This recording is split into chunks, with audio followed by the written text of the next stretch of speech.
that we're wanting to conversate and discuss and give council members feedback and how we should proceed.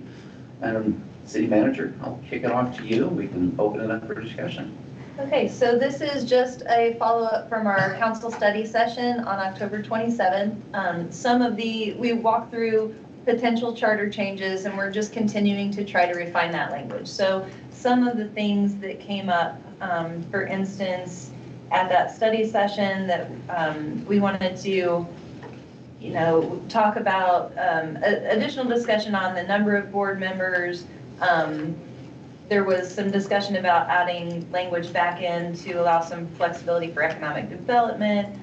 We wanted to talk about modifying term limits. So tried to take those comments, got them over to Robert, to Lindsay. Lindsay has tried to put those in to the best of everyone's understanding.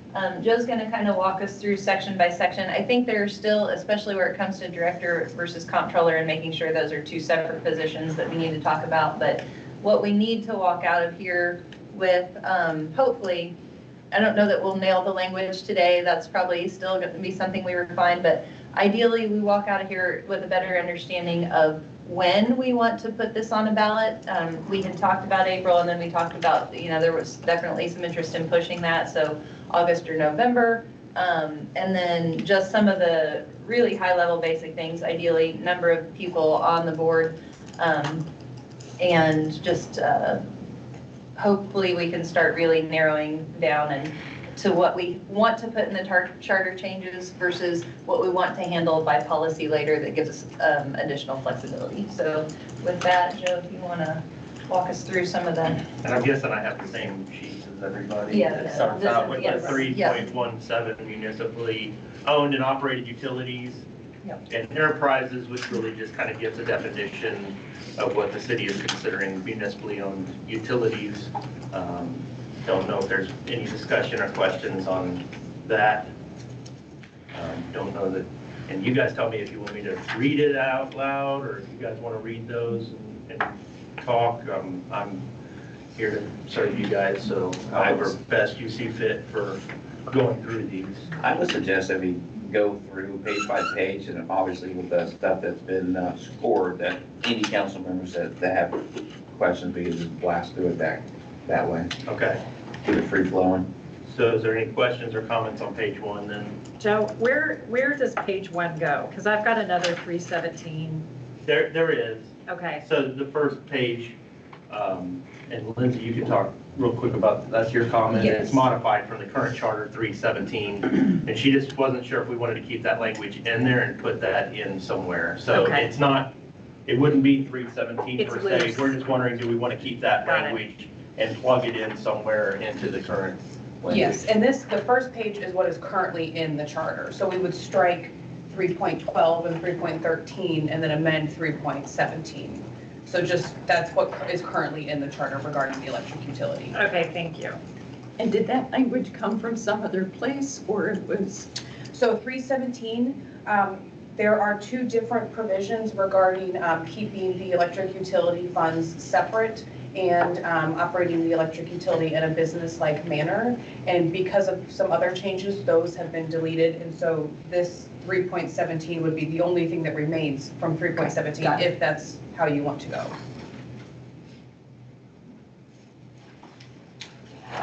We need to find a place for this. So I think the question is, we need to keep that language. And that just requires that funds are separate from the general fund, not that they are operated only for the electric utility, but just that the funds are separate and we can have that separation. Seems reasonable. Yeah. I think for sure, yes.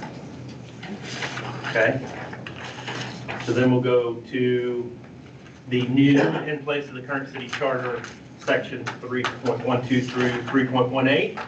And we'll start with section 3.12, the definitions, just kind of defining the term public utility. Any questions or comments on 3.12? I think we just walked through this section by section. If it hasn't changed, I don't know that we need to belabor it, but all of these sections that have comments, we probably need to hit. Okay. So 3.13, we can jump down to section 4, where it refers to the Public Utility Advisory Board.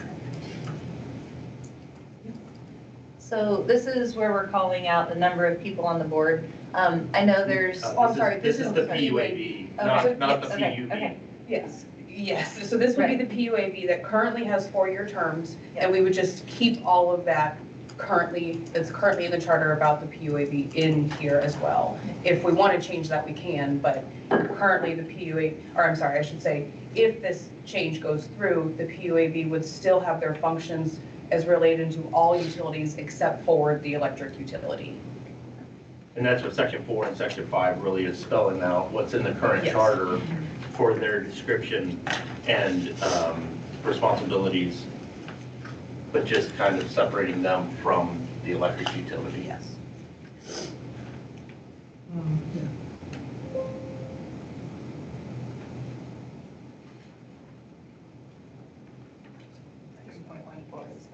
So, Yeah, and I've got a couple.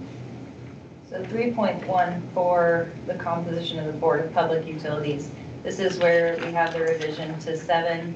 I know that there's been a lot of discussion about this among the council, and there's still some differing opinions of should it be 7 people, should it be 9? One of the options that we can do is say 7 to 9 to give us that flexibility going forward. If we want to start with 7 and then as Yeah, our usage, our average usage goes up as we ramp up over these next few years, and we decide we want to go to 9, we would have the flexibility to do that without another charter change, or we can lock it in.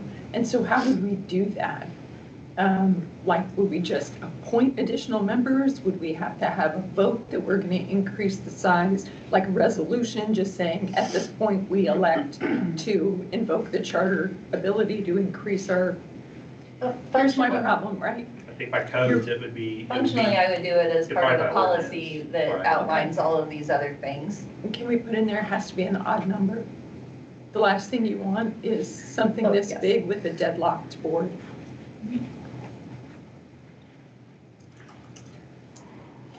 Do we want to go with 7 to 9 though, or lock it in? Yeah, for a so certain number? that's a question too. I love the 7 to ability to 11. have a range. Every board I've been on has had a range, and there are different times in the evolution of an organization where you need fewer or more. And maybe we say 7 or 9, 7 or 9. so we don't worry about that 8. Or at least 7. Give yourself, what if it needs to be 11 in 10 years? I don't know. I'm just trying to free ourselves from whittling ourselves into a corner, Sure. needing a charter change in 10, 15 years, because it seems like we go a long time before we change the charter. Well, this would fall under the purview of every 7 years, right, of review? Review, yes, but review doesn't mean that the changes Correct, get correct. voted in, yes. So, I only am on a select number because we'll have to adjust for quorums and making sure, how many members are selected from here. So this section will just get longer, and that's okay if that's what you want, but having just a select number, either 7 or 9, does simplify the change a little bit. Well, my preference is 9. I had a long time to think about this after the last time, and I just really don't like the 7, so I prefer the 9. And I'm probably the opposite. I prefer 7. I just think it's, I'm just concerned about us finding that many qualified people to sit on that. Yes, but if we're pulling from the outside of the city as well. Yeah, we only have in here right now where we could only get 1 from outside. That's, If it was 9, would it be 2 We can change it outside? to 2. Well, those numbers can be adjusted too. I went down to 1 just because we reduced the number of members. So that number, how many are inside the city and how many are outside, can be adjusted as you guys see fit as well. The last time you guys discussed, when it was 9, it was 3 members could be outside. Until it was changed to 7, and then it dropped to 1. So, And we can stick with 7, and that is 2 instead of 1. That, it can be adjusted how you guys would prefer. I really think we want the best expertise we can get. And for me, I don't care if they live in the city or they live, I just like, I mean, there are some super rock stars in the energy world energy futurists and people who think about the economics of this and the environmental aspects of this, who may not live in Independence but have a vested interest here. I want us to have latitude to use the best skill. For me, that's the most important thing. I agree with that. Whether my next door neighbor gets to be on it, who's an artist, I'm not sure that that brings the talent I need to make multi-million-dollar decisions. The safeguard here, unless I'm misreading, for an outside individual, they have to be employed by a business. That's just suggested, I think we wanted to open it up a little bit from needing to be an owner, that you could also just be employed, but that again can be adjusted as you guys see fit. And that would fall under the living outside of Independence as long as you're employed and or owner. Yes. So that, I'm not sure I want to even restrict it that much. I agree. I'm inclined to say, you know, if we find somebody that, you know, lives close and has, you know, the skill set we need and is willing, I think we nab them, you know, if they're willing. And just while we're popcorning here, can we just say business or professional experience and strike utilities? Because they may be an investment banker, or they may bring other professional experience to this that isn't necessarily that they've worked in utilities. Yeah, I agree with that. that makes sense. Just a quick example. So being on the board at the Fairmont Community Center, we have a gentleman, Jody, who's the plant manager for the Bear facility. So obviously he has a high technical and managerial skills to run a facility like that. And I would hate to not have somebody like that give us input and direction for this type of thing. So I lean with you there. I think that's the ultimate goal is breadth of experience, right? And different opinions. And so it's not all the same, same viewpoint, same experience, trying to get that, you know, variance there. So I guess with that, I mean, there's a lot of ideas and it's hard for us to capture this sometimes. So like, if we're saying 7 members, are we talking 4 inside the city and 3 out? Or, and if we're 9, we're 5 and 4? Or I'm just trying to, it's hard for us to kind of capture sometimes because I know there's different opinions on the board, but we'd like to kind of settle on some things so that we can. Sure. Well, and again, I think it's important to just think through what we want to handle in this policy that we have to partner with the charter changes and what we want to lock ourselves into with charter changes. So that's one of those things that we may, you know, start with the best of intentions, think we have it locked in, and if it's prescribed in the charter, then it is yet another vote of the people to change, to give us additional flexibility, or, oh, this isn't working great, we need to change, to modify to this, and we've locked ourselves in. So just something to be thoughtful of. Follow up. So if it was 7 to 9 or 7 or 9 in the charter, how, say we wanted to add 1, does that have to be a charter change, or is that, like, how does that work? If you wanted to add to get to 10? Or no, if you Or want to 11? add 1 to get to 8? Well, I mean, I guess so you're in, okay, I'm answering my own question. Never mind, got it. I just had to say it out loud. No worries. So, Well, I think we were saying 7 or 9 because Yeah. the comment was made, let's have an odd number. Yeah. so for me, if we had 7, I'd want 2 people to be, at least 2 people to be outside the city. If we were at 9, I'd want 3. And I'm okay with the 7 to 9 with the idea that I think we start with 7 and see how easy it is to fill that and then move forward from there. But that's just that's where I'm at the moment. I was just thinking your language could just say that the preponderance of the board must be people in Independence, so that you always have a majority.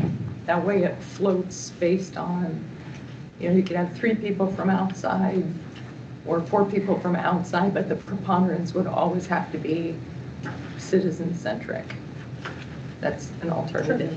I think I'd like to add the word applicable in here to say, however many we decide, members of the board may live outside the city of Independence and shall have applicable business or professional experience.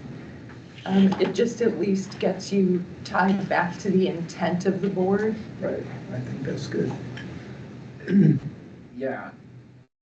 I'll reset just real quick. This board is going to be an extremely high-functioning board. That is the goal.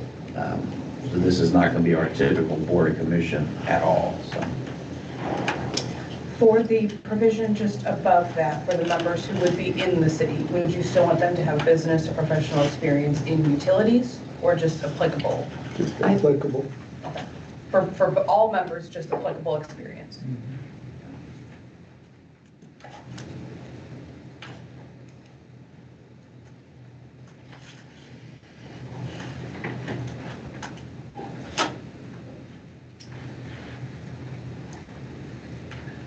Any other discussion on that? It sounds like we still need to settle on the numbers and how we're gonna word that, right? And whether they are employed by a business whose principal place of business is subscriber to the electric utility. So a past board I was on said, because it was geographically restricted, and the definition was must live in, work in, own business, or property within. And that was the definition of who was an insider. I'm okay with 7 or 9 language.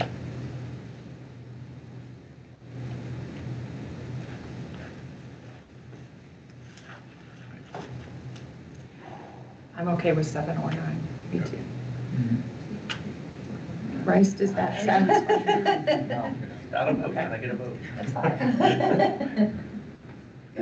Joe, how does that feel functionally to you?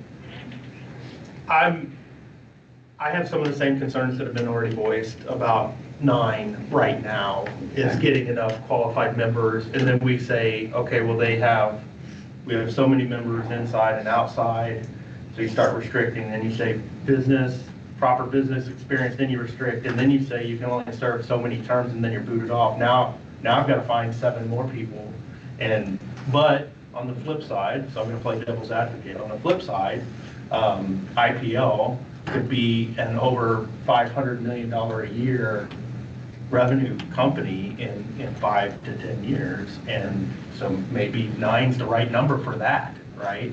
So I think that's why I didn't want to whittle in on an A number and be stuck to that. I think giving us flexibility, maybe we go to 9 and that becomes too cumbersome to continue finding people, and we go back down to 7. I think just landing on a number is really just hard for us because of the changes that we see coming for independence. And I think without having to go back to a vote of the people and a charter change, to give ourselves as much flexibility to adapt to what the needs are at the time is what we really need. So if you ask me for today, I think 7's the number. That's just me personally. But I think in the future, 9 is the right number. So 7 to 9. So 7 to 9. Let's do that. Yeah, I think that's good.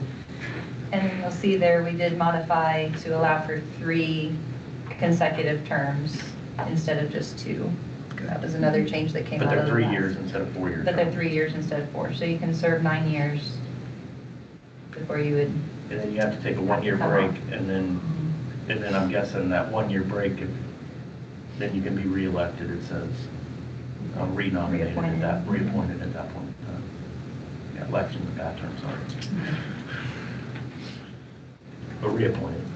Everybody good with that piece? The 3. So we're going, I hear the 7 to 9, that's 7 to good. 9. And 7 or 9. The 3 And 3 3-year 3-year terms I hear is terms. good. I don't know where we're at on the inside the city or outside the city at the moment.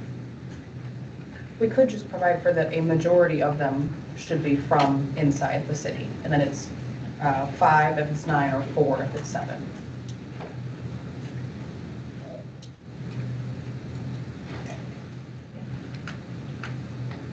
And we are defining inside the city as what? That's up to you all. Inside city limit or? Well, I think she's asking, does that mean a resident, that their house is inside of the city Business. limits, or Their or business? their business? For reference, the charter already says that for all members and board members of the city, they have to be a voter registered in the city. That's how we determine that they are in the city. So that's what we could use for this, or it could be a different. So if you're a if you don't register to vote, you can't serve on the board. Correct. Fascinating, I didn't know that.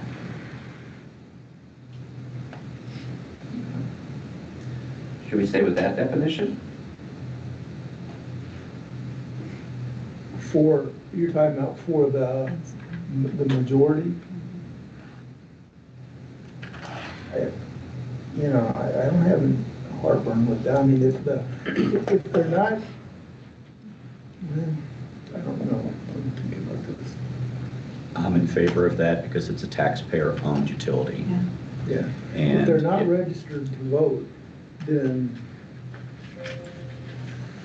inside the city, that, and with this drop in that just to the majority, and that lets us go if we need to business owners or others that may not live in the city but be outside the city, that we can get those folks that way. So I think I'd be okay with that. So the definition being those people that a majority of them would have to be registered voters within the city. That way it would still give you the possibility of those people who are business owners that live outside the city still could serve on there and have a voice in the system. If that's what I'm hearing, the consensus of the group. Yes? I don't want to muddy the waters, but I just want to note, I think that it should be probably important for the non-resident members to have some sort of connection to the city. I think there may be concern that, we're going to hire somebody from New York or somebody way far away. There should be, I think, some sort of connection to the city. And what that is, we can continue talking, but I don't think it's wise to leave it open to anybody, any person. Well, I think we would go back to what Councilmember McCandless said with regards to those definitions. If you can restate that, because I thought it was good. My definition of in the city is not a voter. My definition of in the city is a person who lives, works, owns property, or owns a business within the city. That's my definition of the inside people. I think you want your outside people to be as flexible as you can. Like if you have the super energy economists, okay, so my brother-in-law is a petroleum engineer who is a huge mergers and acquisition guy who grew up in Independence.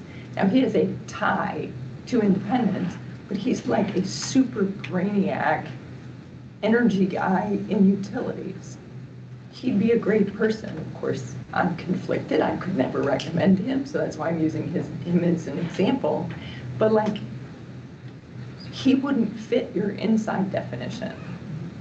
And yet he's deeply committed to what happens here and brings super expertise. So I want us to think wisely, because this utility has the potential to be a huge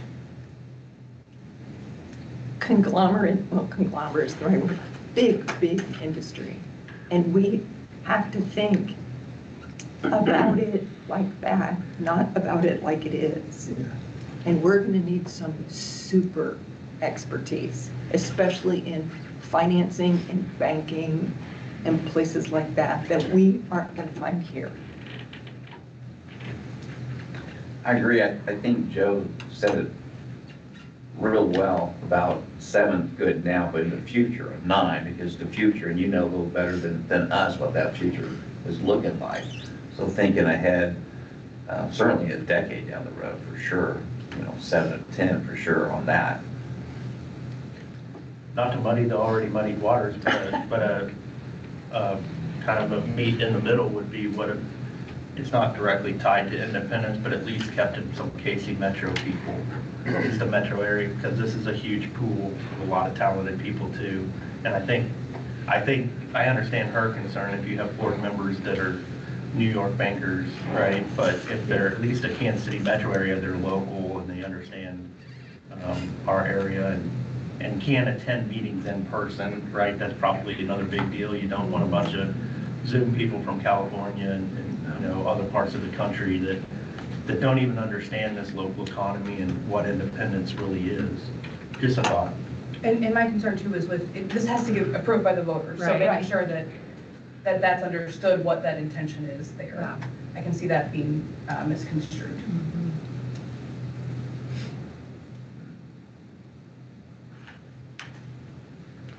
So just to then follow on to your thought, you're gonna have to define what the metro means.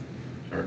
Is it within the Mid-America Regional Council definition of an MPO? Is it the MSP? Is it somewhere in the Midwest?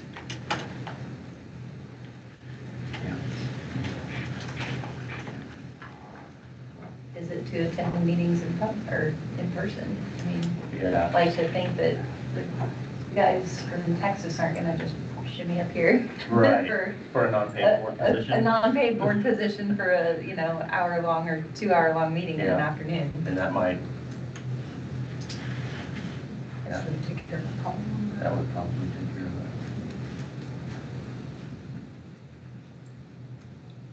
that. I feel pretty strongly about, it is a city-owned utility. The definition of the majority of them, at least 4 if it's 7 and 5 if it's 9, be registered voters within the city.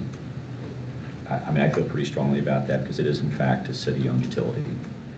Now, we can certainly put that to a vote, but that's a pretty big issue to me. Should we say that the person must be a taxpayer in the city? Because that includes your landowners and your businesses Right. and your residents. I think that's broader than registered to vote because that actually does spread. That's Right, and it brings in my business owners at that understanding. point, or if they participate in an entity that pays taxes in the city. Yeah. Because if you're an employee, for example, Hy-Vee or Lipton or something like that, might want to have one of their senior people on there to represent them. Or the school district, for that matter, might have one of their senior executives that doesn't live within the city, but still, then they don't pay taxes. Huh? They all have to live. They have to live in the city, okay. But we need to give accommodations for those organizations, because that's one of the criticisms that we have, is that the rates for our business owners compare, because of our mix. So how do we give them representation so they feel heard? That's really my question. So how do we stay true to it's a taxpayer entity, but also be receptive to those folks who, pay a big portion of the bill because they're the ones who use it, and the way the rate structure is set up now. Okay, so if I come here and I buy something at Quick Trip in Independence, I'm a taxpayer. Because I pay sales tax here. I don't know, I'm just sorry to be in. No, that's legal why we're having a weeds there, discussion, but- right? Or work for a tax-paying entity. But then you've got to be careful about, also including, the school district, things like Well, that. what kind of tax? Yeah, Right. That's what Bridge is saying, the Right. sales tax right. is, So- that's different than property tax. I think Right. it'd be easier to go back to a subscriber of the utility, right? You're actually paying utility bills because that's what you're impacting. Maybe that's the better. Right. Maybe that's the best description. So you have a utility bill. be it You're a resident or a resident, member corporate, or of otherwise. a utility customer. Yeah, utility customer. Okay, And I think that, that solves a lot. Yeah. I like that. What's the rest of the group feel? Yeah. So restate that for us so we're all on the same page, please. I was just saying a utility subscriber. Okay. Either individually or an employee Or of. employee, Yeah, or employee. And what about the majority being,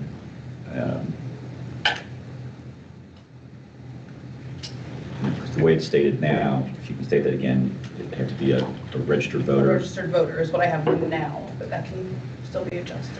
Okay. Or do we want it to be the majority is the subscriber to the utility. Yeah, that's what I thought you were saying, so.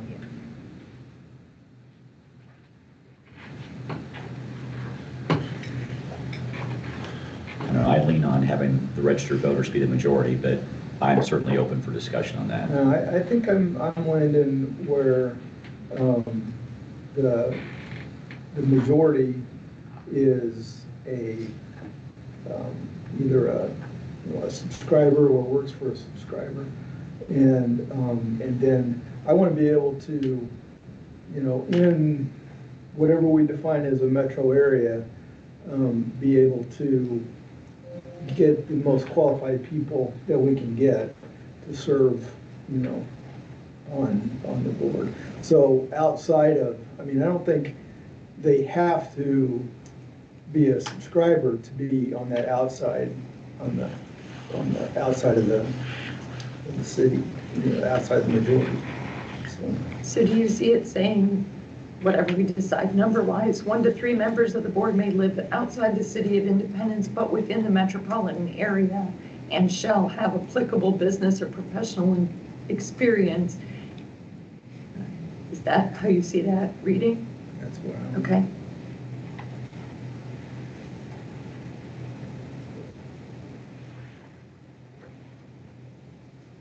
Or do we flip that to just say a majority must be prepared to Utility customers. Huh? So you're saying a majority must be existing utility customers with at least 2 years? Yeah, just so we leave the minority piece open for, assuming it could be 7 or 9 later. If we just stick with majority is a tax, a utility customer, that leaves the flexibility for the minority membership. Right. And I agree with that for this reason, and getting down to politics, you've got to go to the voters' approval on this. And if you don't have the majority of that board set up of people who are vested, that's a very, very easy reason to torpedo it. That's how I'm looking at it. I'm open for discussion, but if we've got to look at those folks who are going to attack it, how would they attack it? What would be their criticism? If you make the majority of the board not vested, because you really open yourself up for criticism. But I could be wrong, and I'm open for discussion. Okay, so I'm going to be devil's advocate again. I'm renting in an apartment and my utilities are covered. Am I eligible? Because I'm not technically the customer the apartment complex is. We can work on that Okay. language too, if you'd like to include those people. Would it be helpful if, I hear what you all are saying and a couple different ideas, would it be helpful if we had some draft language specifically just on different options for this that we can then come back to at a later time? Thank you. That would be helpful, because now I'm getting muddied. Yeah, we've got a lot of Yeah. ideas floating around, and that's great, but we can kind of narrow down and select which ones we do and don't like. Okay. I think what we are hearing is seven Seven or or nine nine, members. and then majority is Invested either, some way. Somehow vested. Something. Either Okay. voters or vested in some way in the utility, but others have to have Focus on that experience. majority instead of this Yeah. minority piece. that- Yep. Okay. Okay. On I the floor. think we get the consensus where we're not rushing the April ballot, so. I think that's, yeah. Okay. Safe bet at this point. Safe bet. I guess, sorry, one more thing about that. For the majority, it could be either you're a utility customer or you're a voter too. We could spread that out a little bit to include both kinds. That would catch your That would renter. catch I like that your best. renter. Yeah. And then just talk about that being the majority. Yeah, I think that covers the most bases. Yeah, Yeah. I'm glad you said that. I like that the best. Okay. 3.14 section 2? No. Cruising right along. I think we have slaughtered 3.14. I think we're good, and we'll come back with some options, I think, of language that should help that. 3.15, I don't see a note out to the side, but we did add that members of the board shall be nominated by a majority vote of the board, and then will be appointed by a majority vote of the council. So I think that was So due to that came out of conversations, the last study concerns session where about they, who nominates. And there how was they- an interest in the board having a stake in its membership as well as council and using the board to help recruit membership.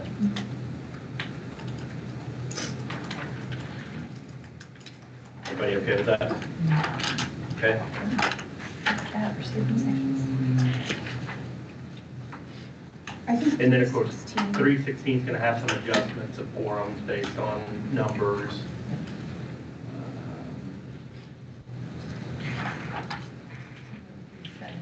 317. So this is just the replacement language for that first page. Well, this Oh. is new. This one This talks would about be the new, nonpartisan. right. Which has been discussed. And I think at the last meeting, there was some discussion of what the Springfield Charter also said, so I included that language on the side there. They do have some partisan requirements, but I think the charter itself fully now is nonpartisan. So if we want to change it to a partisan board, that would require some language, so I gave the example language of Springfield too. So discussions here have kind of been all over the board. I think everyone agrees with the intent. This is similar to the CALP where opinions have varied pretty significantly. All this comes down to, again, is you don't, like we talked about earlier, you don't want one viewpoint ruling the board. You want that ability to devil's advocate things. You want different perspectives and opinions. This is one of those that just becomes potentially logistically very challenging. If someone doesn't declare which side of that line they're on, then are they not eligible? I think you can seat your first board and not really have a problem, well, maybe, but once your terms start cycling, I think it becomes logistically a much more complicated animal. So, again, I don't know if it's best to massage this language and try it, or we try for that polarizing opinions by the composition of the board and the entities represented by the members instead of this. I understand representation by company and an organization is different than political interest. I don't know how we truly best handle it and can still logistically abide by it. That's our biggest concern on the staff side. It's the administrative side. Yeah.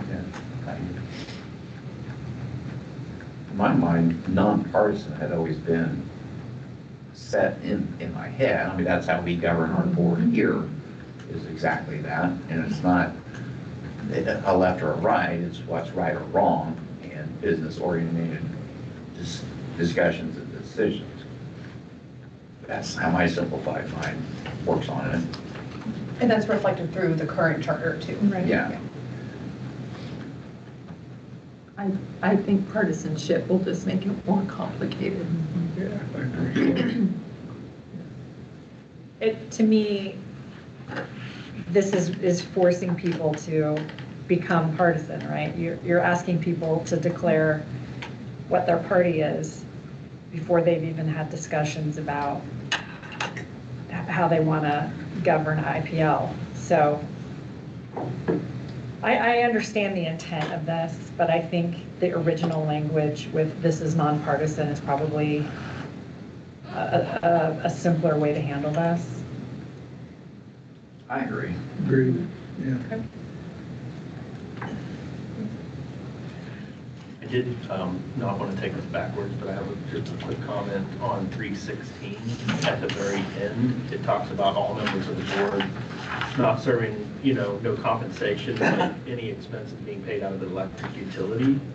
That's true if it only states the electric utility, but earlier in this, it gives the option of bringing other utilities underneath it. So I think we Yeah, just that's need good enough. to cover ourselves that, Say of the utility, of the utility, or in yeah. parentheses, S, Yeah. utilities. I just wanted to not catch No, that's ourselves good, on that's that good, one. yeah, it's good to catch, thank you. Okay, 318, There was one last edit to 317. the 1 year. Yeah, we had previously said that they could, if you were a member of the board, you were prohibited from being hired as an employee of the board for 1 year. And that is modified to the utilities that the board operates. So somebody could be a board member and then go work as an administrative assistant in the city in another department. That would be okay. Yeah.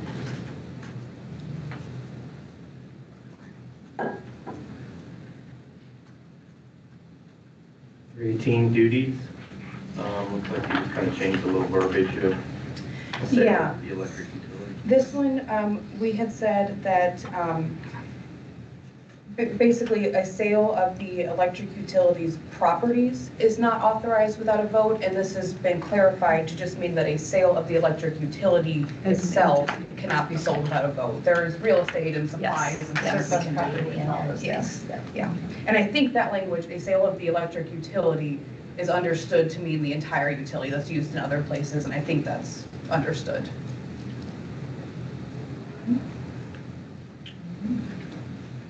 319, I think the big start here is the comptroller. Yeah, I don't even understand why we're even bringing a comptroller into the picture. This board's to be hiring the director. And- Director hires everybody else. And they are different.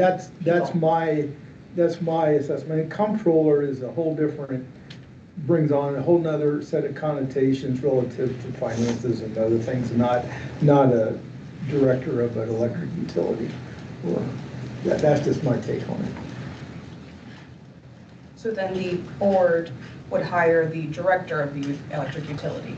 And then there's another edit that we will talk about too, but that director of the electric utility would still be the department head, and that's how they would function, just like hopefully normal, but just that they would answer to the board rather than the city manager on certain items. Mike on. Walk me through how that would work. So we have, and this is actually, we can skip down or we can Okay, adjust. I'll hold my tongue. Okay, yes. But for now, for 319, it's just that the board shall have the power to hire the director of the electric utility. Yes. We do have a comment before we go down too far, right underneath that, the comptroller. So it talks about the board to purchase operating supplies and equipment, to provide extensions and stuff. So I think I just want to ask philosophically, that's a weird word. Is the thought that the board hires the director executes, but the board also reviews budgets? Because right now, like, council doesn't go and purchase equipment and operating supplies, they direct the city manager to. So this board should probably or give direction to the director to go execute those contracts and things, right? Not, the board wouldn't sign off on operating supplies and stuff, they would tell the director to Approve go over a execute. threshold. Right. Yes. And that would be part of the policies that we developed too, Yeah. yeah. And keep in mind, the electric department is still the electric department, so it will still be subject to procurement policies and things like that.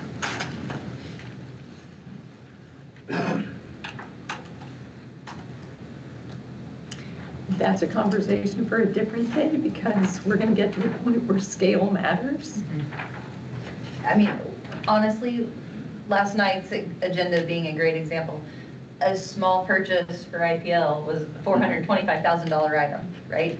And just pull this piece of equipment and reinstall it was a $2 million item. So we're there really already, and we could probably talk about a carve out in the procurement policy for IPL and possibly looking at adjusting those numbers. Really, any maintenance work and certainly any equipment purchase is already going to be a six-figure number. Right. for And then you. It's changes, almost there on changes are ours. moving budgets, right, and things of that sort, we could talk about that. I mean, So hots, council, butters, all these things are 6 council's years. directed audit and finance to take up that discussion on inflationary factors. Maybe we do it relative to IPL as well.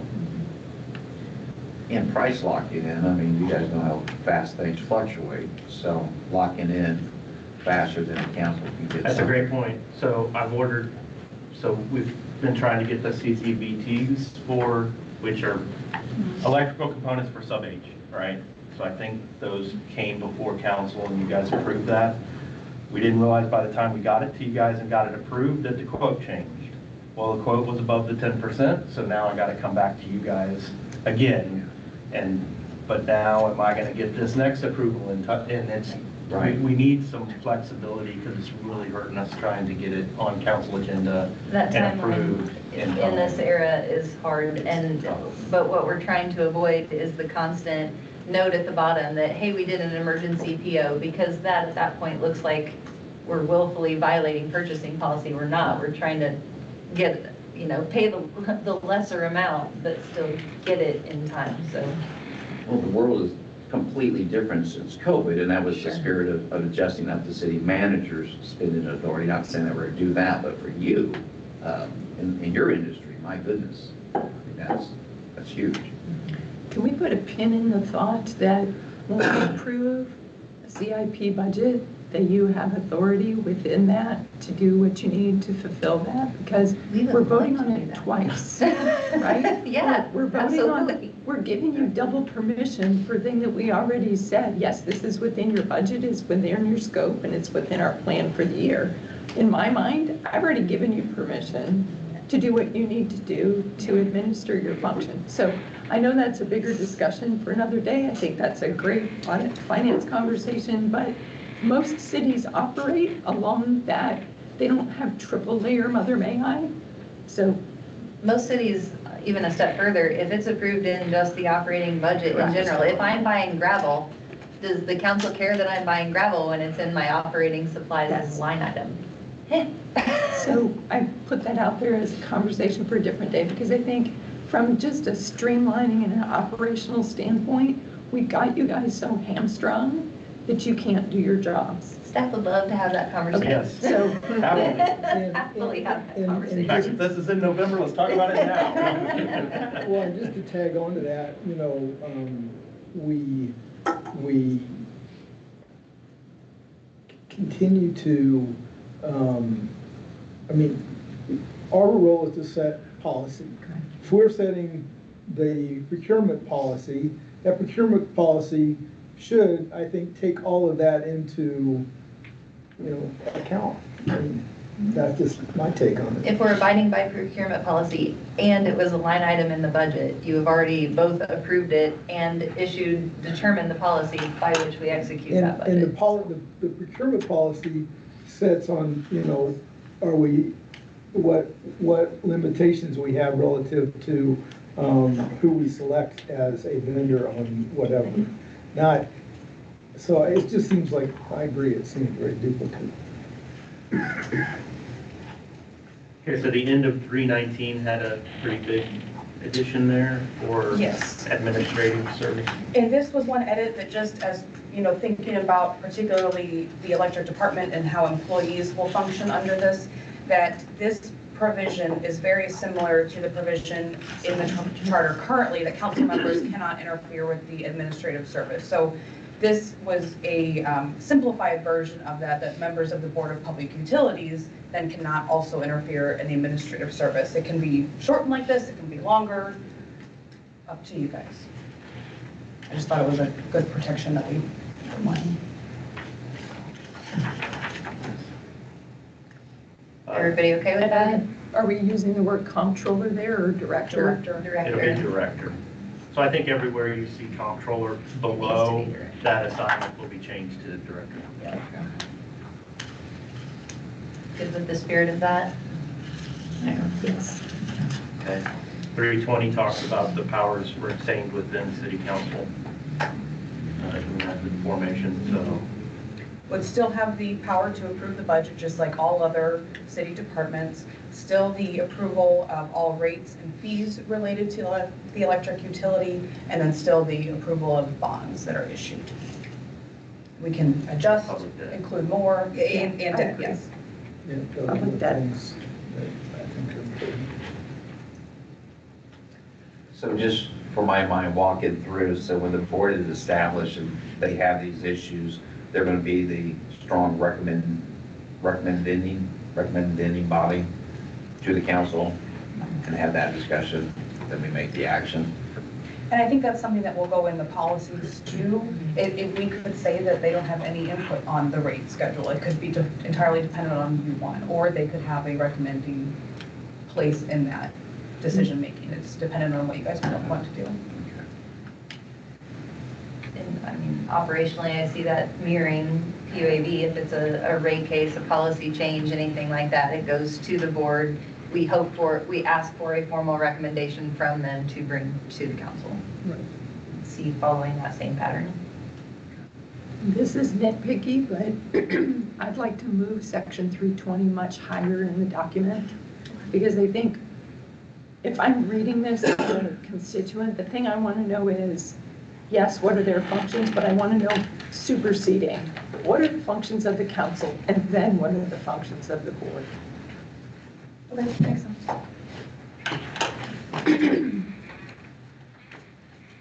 So you want duties and powers of the board and powers of council to move up, so you say Powers of I council want the over definition of that over powers of hierarchy. the board. I got you. Yeah.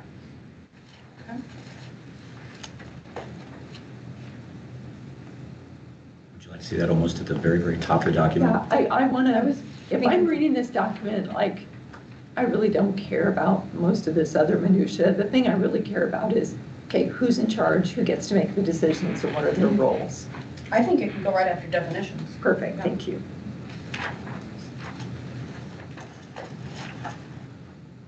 Three 321 is funds of the electric utility.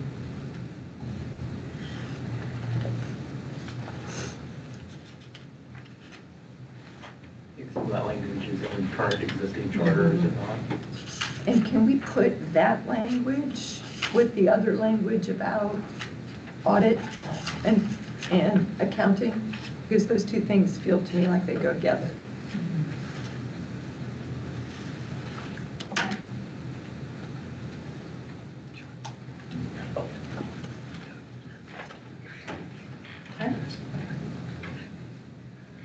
You can go there.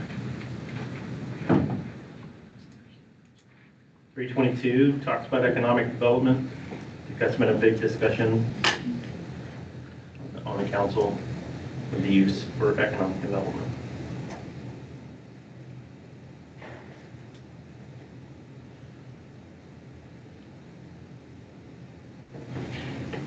Can number 2 be number 1? Add the second paragraph be the first. Paragraph. Just throwing number 2 here. Supporting Oh, electric okay, okay, infrastructure within, and sure, electric sure. investments in enable growth.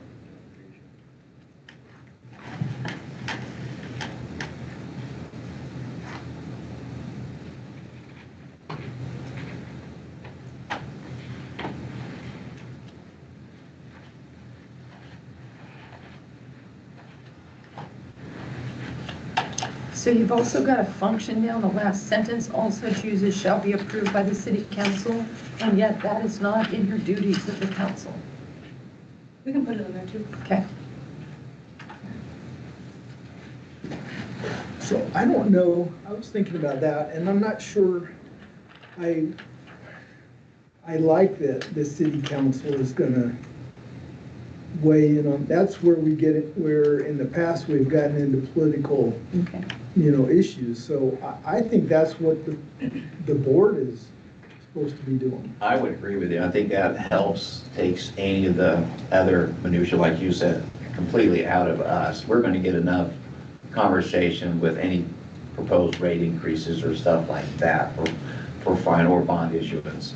This, I think, is straight business function Right. that we don't necessarily need to have, but we'll obviously have approval if something gets built and there's zoning changes and other things, we'll have to look at that, but And the only note there is that there are incentives like Chapter 100s, for example, would still have to be approved by the council just by operation Right. of state law. There are some things that you would still have to Sure, approve. sure. And is that perhaps the thing that gets delineated there, which is all items required by state law to come to council still shall remain within their purview or something like that? I'm trying to think that would a chapter 100 even come to this board though? 'Cause No. Yeah, I don't think that's it on would. property No. tax and No, that has it nothing to Chapter do 100 is with. going to come here. So I don't know That's what they that- don't have any. That's what I'm saying, I don't know that I need to call that out because And that's I- not even a part of the. I think that's in that electric second property paragraph tax. there where your city council shall adopt by ordinance policies and procedures, like that's Yeah. already covered. I'm actually, I understand you wanting to use it as an economic development tool, but I'm going to push a little bit, so say this appointed board decides that Unilever is going to move, and so we don't want them to move, and so we've decided to give them free electricity for a year, and they're the final decision maker. That's a rate issue. We have to approve that. A special rate, yeah. But that's an Approved. incentive issue that isn't, But it's a say rate they issue. make it a rebate, not a rate. They don't change anybody's rate, but they credit them for a year of electricity. You could do that through this. Not sure I agree. Okay. I mean, this is a place where we could make some serious mistakes, so I want to be sure we really. Well, and No, I mean, while it that's is a rate thing, if you look in number, where did I just see it? Number 4? Yeah, 4, engaging in pilot programs or rate structures designed to stimulate redevelopment, innovation, or targeted industry sectors. That's the line right there that you can wind up in some interesting conversations, to say the least. Or they could buy Independence Center, right? Acquiring, holding, leasing, or conveying real property interests, saying that if it fails, that's really bad for the city, and they would be able to do that independent of the council. but you'd get into land acquisition, would that have to come to council for final approval? Council approves all acquisition today, even things as small as easements. And that's by ordinance already. So I think, again, that's where city council shall adopt by ordinance such policies. That paragraph still covers those pieces. Okay. And maybe we spell out in the policy what's different, but this is probably your stickiest section right here. And I know there was this had been completely stripped in our last iteration, and there was some interest in adding language back. So this is just that attempt to add back some potential flexibility for that. So lots of conversation really around this. So I've been a large proponent of this. So the spirit of my thoughts, and we can certainly have more language, is not to hamstrung us in future development. Whatever that looks like and whatever is the best fit. I think we have fallen short in years past, not having some flexibility in that. So that was the spirit of my thought. I don't want to hamstrung our ability to enhance the city as a whole and benefit our ratepayers as a whole. Yeah, that's kind of, I was on the same page from that standpoint of, the interest I had in this regard is to be able to utilize the utility as an economic development tool for benefit of the city as a whole. And that's really was my intent. So I think we need to talk through and think through the ramifications of this. Definitely agree with that. Just, that was the thinking and the concept. I think this is one of those sections that we're probably gonna have to create a couple different iterations and choose. But if there are specific sections in this that you love and wanna keep or hate and wanna strike, that will help prepare those drafts. Like number 5, get rid of it. Yeah, that type of- this is unacceptable, because this is another, to, your point, Mayor, earlier about if people want to throw stones at this when it's time to vote, this is another section that opens that up, so what accomplishes the end goal, but still doesn't lock us in or hamstring us. And I want to make it clear, I don't want to be able to use the utility to go build an office building. That's, Right. you know what I mean? That's Exactly. not the intent. It has to be, there has to be direct intention for the benefit of the utility. to me. And maybe that is that first sentence. The electric utility may be utilized to promote economic development projects, programs, or initiatives that benefit the community and the furtherance of the function of the utility. So that you have to do both of those in order to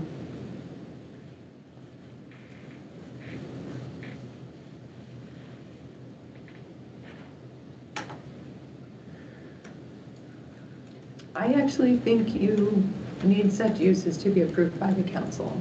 I think having the latitude to do economic development is important, but I also think that you need to be able to talk about those in a public setting where people are paying attention to them, and there's some ability for feedback. To what degree? I mean, I think there are minor things that you would never want to do that with. And so how do you differentiate, you know, in a document like this? That would be my question. Here's a thought slash scenario. If we have an area that's blighted and we want to redevelop it, and we need to remove buildings or what the case may be, and do centrally located utility placement to help spur development. That's a thought that I would think that we could go ahead and do. As of now, we couldn't do anything like that. Is that correct? Yeah. Right, so it's stuff like that that gives the board the flexibility to take that initiative and maybe throw out a number. Put out a $2 million investment to get a ground ready to go with utility placement. But here we're only talking about power, so PUAB won't do the water, they won't do the, or this body won't do the water or the sewer. So it'd just be the power utility. So this still kind of hamstrung itself, but that's the spirit of what I was trying to So do we segregate functional aspects of the utility from strictly economic development? I think prepping the land is a core function of a utility. I mean, running utility lines, that's not something anybody argues isn't a good idea. Well, in times past, yes, it has been. It's been an argument because you're using utility funding for a private development that may or may not have happened. I'm thinking 24 highway specifically on areas. But as of now, we couldn't do that, correct? Or be very tough to do so. It would be tough to do. Right. So if we wanted to go clear this piece of land, knock down whatever, get Think Nolan utilities. Fashion Square. Well, I was thinking Little Blue. How's that different than me building a new substation S and building feeders down the Little Blue for the development of North Because you're Point? just building the substation and the feeders, but if we were talking 24 highway, or if we were gonna knock down buildings at Nolan Fashion Square and modify the utilities there, that's already has been a private development I see. and those kind of things. So Inside of the private development, I got you. Yeah. So that's my thought in the spirit of it, which I know it's a lot here. Isn't there aspects of the Bondurant case though too that have to be brought in for that? I know. Well, that's what it is that the electric utility funds cannot be used to benefit other municipal functions. Yeah. And that language would be removed in this iteration of the charter amendment if we wanted to go that way. it can't just benefit other, Yeah. it has to benefit the I electric get, like, when utility. you mentioned as Nolan Fashion Square, like, we can't take IPL funds and redevelop Nolan Fashion Square, but if we find IPL-specific things within Nolan Fashion Square that need Well, funding, we this- could possibly take that. Yeah, but this is even contemplating, we redevelop it and that becomes a primary, big user for the utilities. Yeah. That then is the justification to use utility dollars for that potential. Yeah. I I mean, if we threw that did out have 4 lakes, just then- because it's a blighted area Yeah. that's exactly that. It needs rework. Yeah. What could it become if the utilities were reconfigured differently, what can go there, what option, but utilizing utility dollars, yes, there's a nexus to have a benefit to the utility, but it's definitely a benefit to, either a private entity or just the city as a whole. So I guess my stance on this is the charter the place for this really complex issue, right? I mean, Well, the very last statement does say that council should adopt by ordinance such policy, procedures, and safeguards as necessary to implement this section. Yeah. And So because- it kind of talks that there's going to be further definition beyond right, this. so I think that the top paragraph really needs to be tightened up quite a bit. And with the Bondurant decision and all of that, I think we almost have to include it in the charter change, just to have that reference point back and put those safeguards in. Was that rolled in the late 80s? Yeah, because it was from building this. Yeah, okay, late 70s. For this building? Yeah, Yes. IPL funds built this building. Yeah. And to be clear, that language that the electric utility shall be operated in a business-like manner and have the funds not benefit any other city functions, that language will be removed. Just to be clear. At this time. It can benefit, this would change it to where it can benefit other city functions, but it also has to benefit the electric utility. Right. So that's the difference, really. And for my edification, as we're working through this language, when we're talking economic development with the electric utility, are we talking there is a Chapter 100 that they're also going to get electric rate reductions and there might be some other tax exemption too? Or are we talking about just that we want to place a transformer here and that will help development? Or are we talking both? I think you're talking rate riders, I kinds. think you're talking about what the funds can be used for, yeah. Okay. Broad spectrum here. Okay. Right. Yeah. At least was the intent, as I That was- understand it. That's right, I think that's right. In my mind, representing, I think Jenny representing the west side of town, redevelopment is obviously a thing there as opposed to Greenfield. So site preparation from what was built in the 60s, 70s, and 80s is not what we need in 2025, 26. As we're reimagining that side of town, this side of town. I still want it to come to the council. I get it that there are gonna be things that are small that we end up having to deal with. I just, Want everything, anything and everything. that's economic development related, that requires approval by this board to take a vote, I think is something that comes to the council. Can you come up with a couple scenarios, verbiage? Yeah. And- We'll bring them back. Yeah, Yeah. I think you get the Helpful, spirit I of, think, yeah. the spirit of the spirit. All some or nothing goes to council. Sure.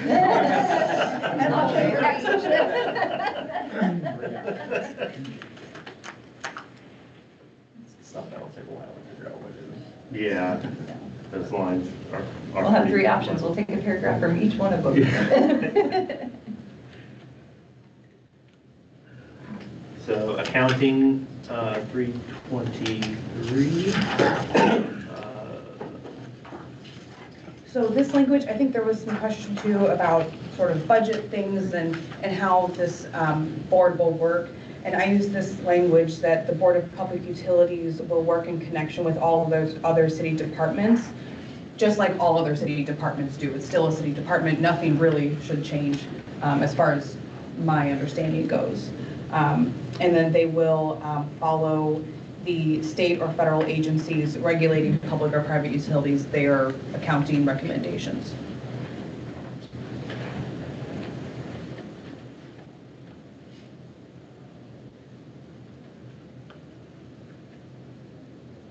I guess my question would be is, I understand public utilities, I'm not sure, does mentioning private utilities in there create an issue? And I don't know if it does or not, that's why I'm asking the question.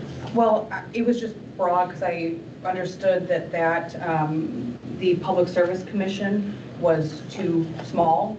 So I think putting it just to be public utilities is also perfectly fine.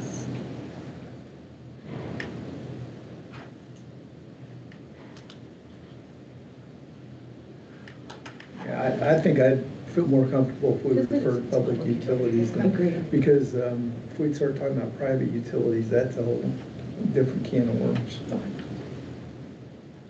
But you're just talking about the regulatory requirements for them, kind of like the accounting requirements for public and private utilities for their accounting practices. Is that what you're referring to? But see, but they're different. They're different, They're different. entirely regulated different.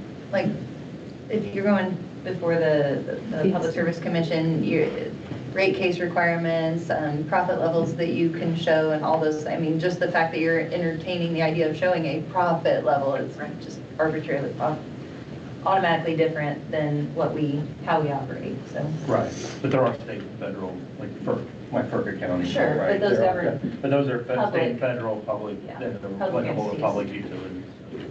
I think it's always wise to look at those private utilities for options for best practice. But I don't know that we want to force ourselves into a hole that we can't abide by.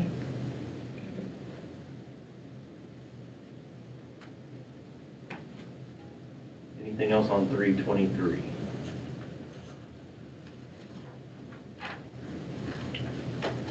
$324 is the sale of the electric utility.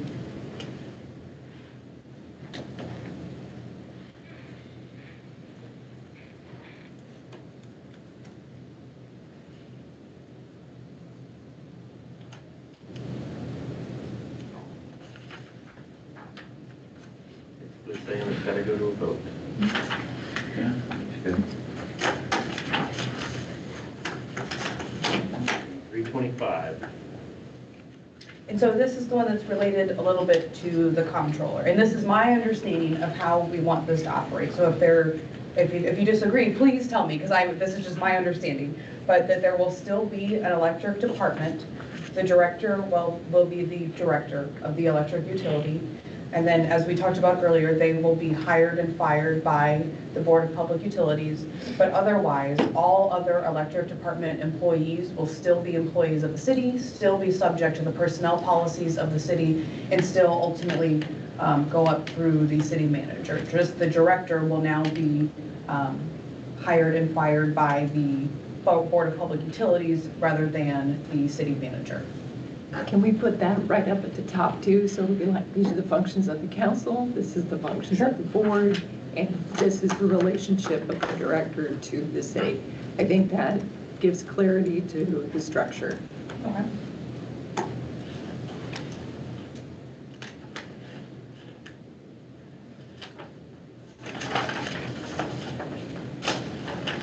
So two major sections that we need to bring back options. Otherwise, I think pretty much got the. Yeah, I think we're done. Yeah, we're good. We're good to go. And then There's much. as we talk, I know at the study session, I mistakenly said that we could not go in August. That is a possibility, right? Yeah, so we can, August is an option, or November, if we want to take it in 26. So is there a strong feeling for either of those options among the group, just so staff can prepare, make sure we're hitting all the deadlines we need to file? And everybody agrees we're not going for April? Yes. Safe, We're safe? not ready. Yeah, we're not I agree with you. 100%. Okay. I think August would be a good target. August. Can you have proposed ballot language ready for us for discussion for the next time? For the next time? Yeah, Yeah. when you meet.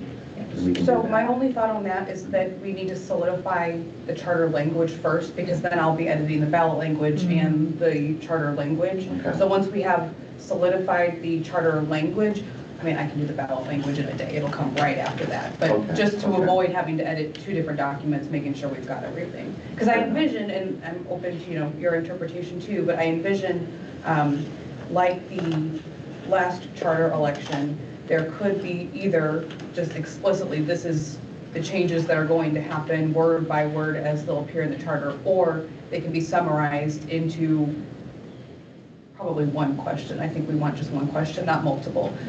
So we can be thinking about that too. It can be the exact language that's going to go into the charter, or it can be shortened summaries like it was on the August 2023 ballot or so. Either way works for me. Direction I've gotten from this group is we need to keep the ballot language as simple and clear as possible. Certainly the sentiment with the last iteration of attempted charter changes was there was a lot of confusion, created from the language. It was a lot, and just trying to clear and simple for And the there was, order of the day. there was a lot of misinformation being placed outside of our control. Well, here's a thought. Once we get this language tightened up, working with, I mean, perhaps through the PUAB to have a public engagement with this, at that time, should we have ballot language ready to go for review for that? I think so. Company, okay. And having a town hall related or two with the PUAB facilitating those meetings has already been discussed with that board, and they're happy and ready to have those meetings. And I think when you do a town hall, I think you do exactly what we did here. You go through it line by line. This is what we're considering, this is the intent. And I mean, not high level, not summary, but like, this is the nitty gritty. So, how fast how long do you need to make modifications? A week. So do we want to set up our next meeting while we're here? We do. I agree. It's also a kind of crazy time of year, so. Sure. After the first of the year, obviously. What's everyone doing on December 25th? How about an afternoon meeting? Yeah, I'll be late. Before the Tuesday. 26 is open.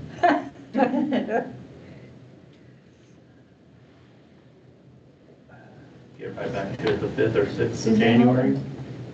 Suzanne, what would our filing date with county be? August?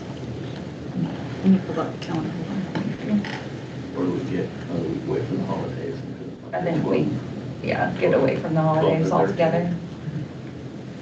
Are you wanting to, because I know you're talking about a meeting with PUAB relative to the data centers, are you wanting to put this in the same?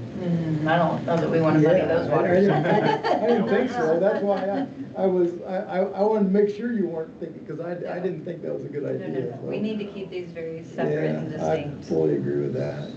And For August, it has to be on May 27th. No, wait a minute. The 26th. 26th. Yeah. so in my head, I see doing this one more time, hopefully, and then study session and PUAB meetings. Does that sound okay as planned? I think somewhere mid-January. For this roundtable again. right. Yeah. And then, once we have everything kind of nailed down, do another study session. This is our finalized language, and have the PUAB facilitated town hall. Yeah. Yeah.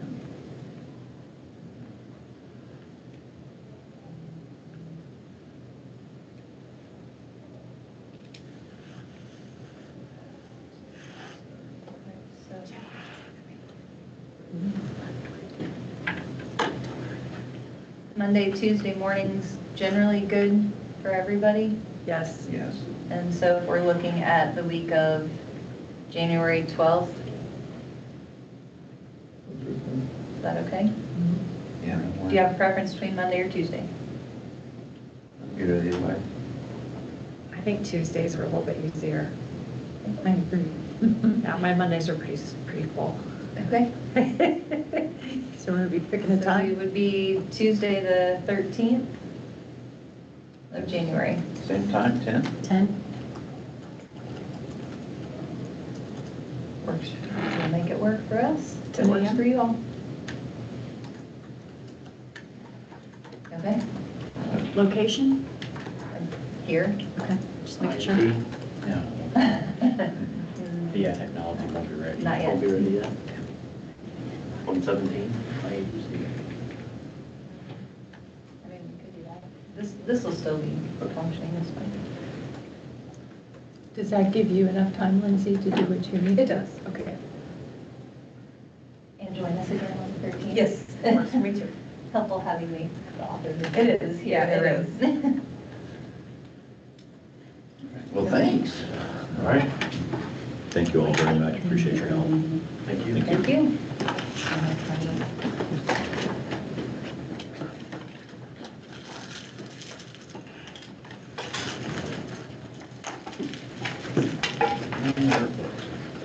And thank you for setting this up. Appreciate it. No, it was on it.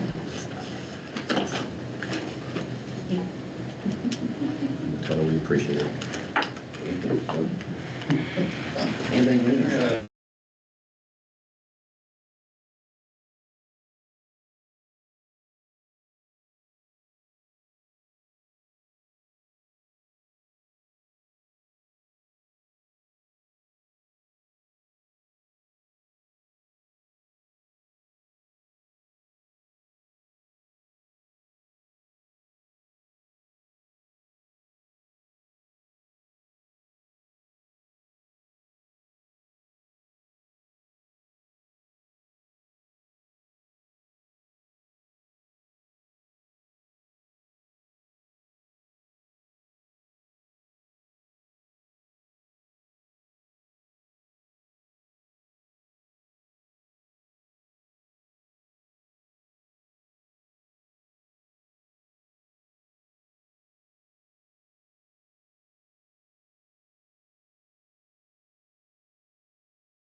I